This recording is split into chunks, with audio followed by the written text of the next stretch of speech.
आज 11 जुलै अर्थात आजच 29 वर्षापूर्वी 11 जुलै 1997 रोजी रमाबाई येथे डॉक्टर बाबासाहेब आंबेडकर यांच्या पुतळ्याची विटंबना झाली होती आणि त्याच्या निषेधार्थ या कॉलनीतला आंबेडकरी समाज रस्त्यावर आला होता आणि त्या समाजावर जो समाज शांततेमध्ये आपला राग व्यक्त करत होता त्या समाजावर या प्रशासनानं निगृहीतपणे जो गोळीबार केला होता, त्यात जे शहीद झाले होते त्या शहीदांना स्मरण करण्याचा दिवस होता आणि त्या निमित्तानं दलित पंथ प्रत्येक वर्षी या शहीदांच्या आठवणींना त्यांच्या त्यागाला स्मरणासाठी सभा आयोजित करत असते आणि त्या सभेच्या निमित्तानं आज हा कार्यक्रमाचं आम्ही नियोजन केलं होतं.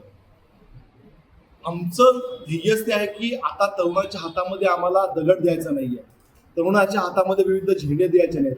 तर आम्हाला माहिती आहे की या जो गोरगरीब दलित शोषित पीडित वंचित आहे याच्याकडे त्याच्या प्रगतीचं एकच साधन आहे ते म्हणजे शिक्षण.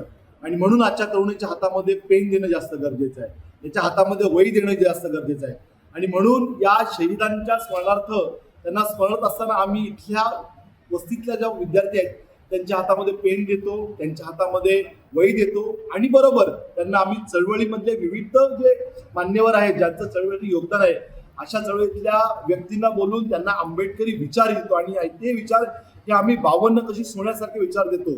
कारण आमच्या विचारमंचावर आम्ही नेहमीच या आंबेडकरी चळवळीसाठी ज्यांनी समर्पितपणे काम केलं आहे, त्यांनी निस्वार्थीपणे आंबेडकरी चळवळ पुढे काम केलं अशा लोकांना बोलून विद्यार्थ्यांना येणाऱ्या काळामध्ये फुले शाहू आंबेडकरी विचारांची शिदोरी देण्याचा प्रयत्न करत असतो.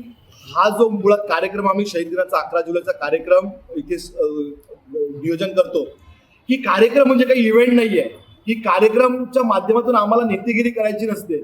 तर या कार्यक्रमाच्या निमित्तानं आंबेडकरी चळवळीचा जो त्यागाचा इतिहास आहे, आंबेडकरी चळवळीचा बलिदानाचा इतिहास आहे. कारण आज काय झालंय, आज आंबेडकरी चळवळ खूप गरीब होत चालली आहे.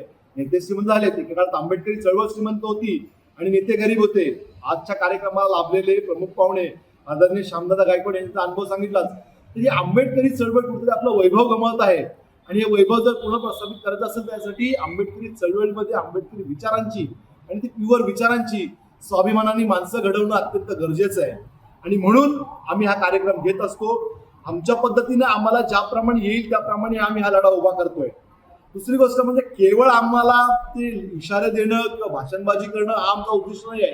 आम्हाला संस्थात्मक काम करायचं आहे. कारण आम्ही आमच्या पिढीचे असतील, नंददादा असतील, जवी पवार आहेत, राजा डाले आहेत, भाई संगार आहेत, श्यामदादा गायकवाड असतील, या लोकांनी जो त्याग केला होता, या लोकांनी हे लोक जर विकले गेले असते तर आजचा स्वाभिमान आम्ही जिवंत ठेवू शकलो असतो. म्हणून आम्हाला येणाऱ्या काळामध्ये माझ्यावर काम करण्याची तरुण पिढी आहे.